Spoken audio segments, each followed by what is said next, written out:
بستر پر لانا ہو تو کوئی ذات نہیں پوچھتا، نکاح میں لانا ہو تو سب کو حسب نسب یاد آ جاتے ہیں۔ خواہش تھی جلد جوان ہونے کی، معلوم نہ تھا خوشیاں صرف بچپن کی پہچان ہوتی ہے۔ جس دن تم بیٹی کے باپ بن جاؤ گے، تب تمہیں وہ مال نہیں مان نظر آئے گی۔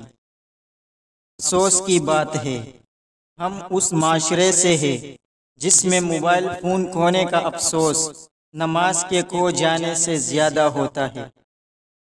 مانگنے والے کی لوگ مدد تو کرتے ہیں مگر پسند نہیں کرتے۔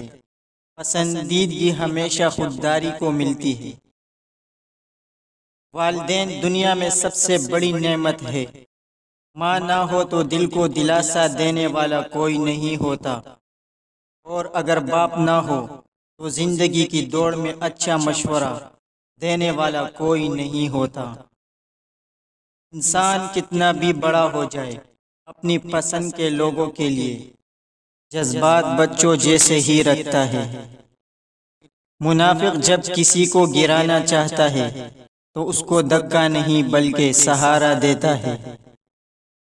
چہرے کی چمک اور محلوں کی اونچائی پر مت جانا۔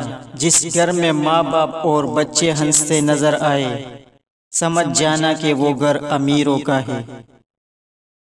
کوئی مارنے کے لیے پتھر نہیں اٹھاتا، کچھ لوگ یہ کام لہجوں سے بھی کر لیتے ہیں۔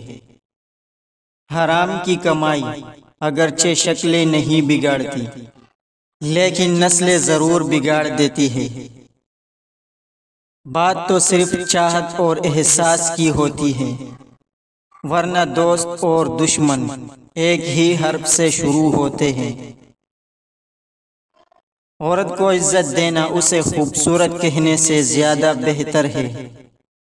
وہ تمام لوگ جو کرنے کے لیے بات کھڑے ہو گئے، انہوں نے اپنے پاؤں نہیں بدلے، خیالات بدلے تھے۔ محبت مکمل ملنے کا نہیں بلکہ محبت مکمل ہونے کا نام ہے۔ دل ایک پیالہ ہے، اگر اس کو رحم شفقت اور محبت سے نہ بھرا جائے تو یہ حسد بغض اور تکبر سے بھر جاتا ہے۔ بھری ہوئی جیب آپ کو کئی غلط راستوں پر لے جا سکتی ہے، لیکن خالی جیب آپ کو زندگی کے معنی سمجھا دیتی ہے۔ انسان سب کچھ کاپی کر سکتا ہے مگر قسمت اور نصیب کو کاپی نہیں کر سکتا۔ مرنے کے بعد کی جانے والی قدر اور دل دکانے کے بعد مانگے جانے والی معافی کا کوئی مطلب نہیں ہوتا۔ گناہ دکھائی نہیں دیتے پر ان کا وزن دماغ کو بوجھل کر دیتا ہے۔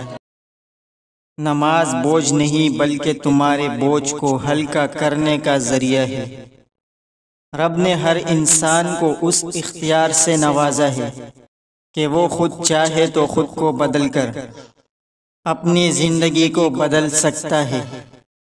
پنجرے میں قید کیا ہوا پرندہ آپ کی ملکیت تو کر سکتا ہے، لیکن آپ کا اپنا نہیں کر سکتا۔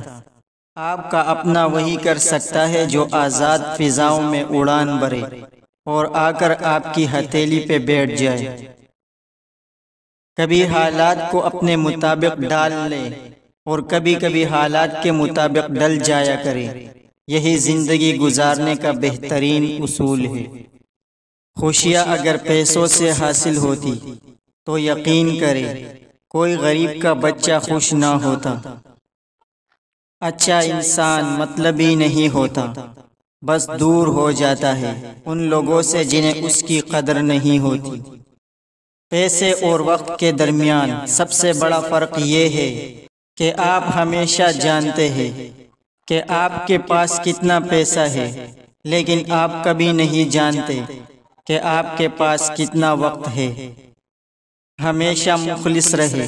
آپ کی موجودگی وقتی ہو سکتی ہے مگر کردار اور رویے دائمی اثرات چھوڑ جاتے ہیں۔ جس طرح روشنی اور اندھیرے ایک ساتھ جمع نہیں ہو سکتے، اسی طرح دعوت اور عداوت بھی ایک ساتھ جمع نہیں ہو سکتے۔ محبتوں میں لی گئی جھوٹی قسموں کے بڑے ناقابل برداشت کفارے ادا کرنے پڑتے ہیں۔ کبھی کبھی ٹوکرے اچھی ہوتی ہے، ایک تو راستے کی رکاوٹوں کا پتہ لگ جاتا ہے، اور سب سے بڑھ کر سنبھالنے والے ہاتھوں کا پتہ چل جاتا ہے۔ تقریریں ہمیشہ کم عقل لوگوں کو متاثر کرتی ہے، ذہین لوگ عمل اور کردار سے متاثر ہوتے ہیں، دعووں کو نہیں نتائج کو اہمیت دیتے ہیں۔ آپ کی ایک مسکراہٹ سے دنیا میں بہت سی مسکراہٹیں پھیل سکتی ہیں۔ یقین کیجئے یہ دنیا کی پہلی وبا ہے جس کے پھیلنے سے کوئی نقصان نہیں ہوتا۔ اگر انسان بڑے گناہ کرنا چھوڑ دے تو اس کی چھوٹی چھوٹی بری عادتیں اللہ خود چھڑا دیتا ہے۔ جسم 100 بار چلے تب بھی وہی مٹی ہے، روح ایک بار چلے تو وہ کندن ہو جاتی ہے۔ اگر تم سورج کی طرح چمکنا چاہتے ہو تو پہلے سورج کی طرح جلنا سیکھو۔ انسان جتنے زیادہ اندھیروں کو جھیلتا ہے اسے اتنا ہی بڑا سورج نصیب ہوتا ہے۔ کچھ لوگوں کی حرکتیں دیکھ کر ایسے لگتا ہے جیسے شیطان انہیں چھٹیوں کا کام دے کر گیا ہے۔ اگر آپ محنت کرنے میں شرماتے ہیں تو کامیابی آپ کے پاس آنے سے شرمائے گی۔ اگر لوگ آپ سے دوری اختیار کر رہے ہیں تو انہیں کرنی دیجیے، کیونکہ آپ کی تقدیر، قسمت، وقت اور زندگی کی دوڑ کسی کے چھوڑ جانے کی محتاج نہیں ہے۔ زندگی تب تک آسان ہے جب تک ہم نادان ہیں۔ یہ دنیا کتنی عجیب ہو گئی ہے، یہاں جھوٹ سے نہیں سچ بولنے سے رشتے ٹوٹ جاتے ہیں۔ زندگی کی بس ایک ہی خواہش ہے کہ میرا رب راضی رہے، دنیا تو ویسے بھی کسی کی نہیں۔ کامیابی اور ناکامی کے بارے میں تب تک مکمل یقین نہیں کرنا چاہیے جب تک وہ مل نہ جائے۔ وقت، محبت اور تعلق خریدا نہیں جا سکتا، پھر چاہے بندہ کتنا ہی امیر کیوں نہ ہو، لیکن ان کے کھو جانے کے بعد ان کی قدر و قیمت احساس ضرور ہوتا ہے۔ رونے سے مت ڈرو، یہ آپ کے دماغ کو دکھ بھرے خیالات سے آزاد کر دے گا۔ دکھ میں کبھی پچھتاوے کے آنسو نہ بہاؤ، کیونکہ تم وہ خوش نصیب ہو جسے اللہ نے آزمائش کے قابل سمجھا۔ دنیا کی خواہشات سمندر کے پانی کی طرح ہے، جتنا زیادہ پیو گے اتنی پیاس بڑھے گی۔ پہلے شرم کی وجہ سے پردہ کیا جاتا تھا اور اب پردہ کرتے ہوئے شرم آتی ہے۔ لوگ آپ کے اندر آپ کا دکھ تلاش نہیں کرتے، بلکہ انہیں اس تماشے کی تلاش ہوتی ہے جو آپ کے ساتھ ہوا ہوتا ہے۔ ایک آدمی جس کے پاس ہنر ہے وہ کبھی آگے نہیں جا سکتا جب تک اس کے پاس یہ دو چیزیں نہ ہوں، شکر اور اس کام کی صفائی۔ ناراضگی میں فیصلے اور خوشی میں وعدے کرنے سے پرہیز کرے۔